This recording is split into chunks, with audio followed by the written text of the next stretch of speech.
Hey y'all, Crystal with MrsHappyHomemaker.com here, and today I'm making another recipe from the late great Naomi Judd's cookbook. Today we are going to be making her beef stroganoff. So in my skillet here I have browned up about 2 cups of mushrooms. In Naomi's recipe it just says to use the raw mushrooms and I add it to the sauce, but if y'all been following me for a while, I only like mushrooms if they're super well cooked, so I had to saute mine first, which I think adds another element of flavor, but I just wanted to throw that in there. So I've got 2 cups of sauteed mushrooms. I'm going to set these aside.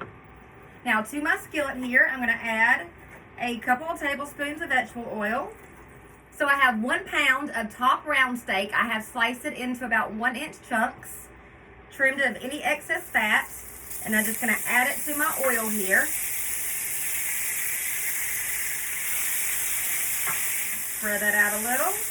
Now I'm going to add a cup of chopped onion. I'm going to season it with a little bit of salt and pepper. I'm going to let this cook on medium-high heat for about 3 to 4 minutes.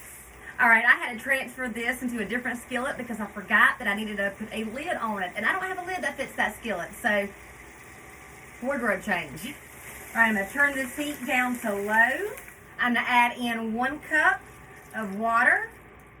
Her recipe calls for an optional ½ cup of dry red wine. I'm going to use a ½ cup of beef broth in place of the red wine, but again, it was an optional ingredient, but I have made it without the red wine and not added any extra liquid to it, and I found it to be a little bit on the dry side, so I'm going to use a ½ cup of low sodium beef broth, a ¼ cup of Worcestershire sauce, and 2 cups of mushrooms. I'm going to stir this in.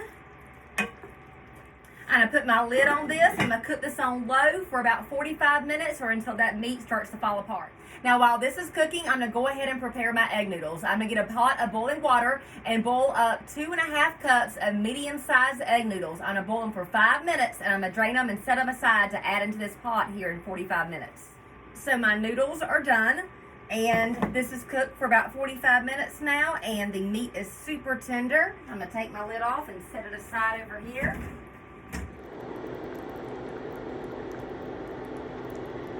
All right, I'm gonna scoop my meat to one side of the skillet.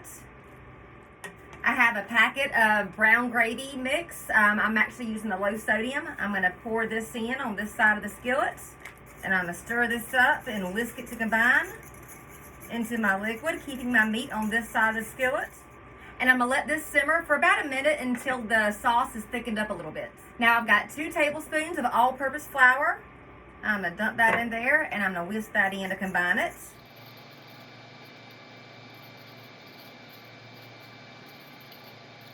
I'm going to let this cook for about a minute until it thickens up a little bit. And it's already pretty thick, but I wanted to thicken up a little bit more. Now I'm going to take 8 ounces of sour cream and about a ½ teaspoon of salt. Now you'll want to turn this to very, very, very low heat, like as low as you can get it, because otherwise that sour cream will curdle and you don't want that to happen. I mean, it will still taste good, it just won't look very appetizing. And if your pot's boiling a little bit, you can turn your heat off as you stir that sour cream in, just to make sure it's not hot enough, it's not too hot. Now I'm going to stir all that in together. I've got my cooked egg noodles. I'm going to put some here in my bowl. Now you can mix the noodles in with the beef stroganoff inside the skillet. Naomi's recipe says to serve this on top of the noodles, so that's how I'm going to do it for y'all today. But there is nothing wrong with mixing the noodles in with the gravy mixture. Oh, that's so creamy looking, you guys. All right, now I'm going to dollop this on over top. I'm going to garnish it with a little bit of fresh thyme.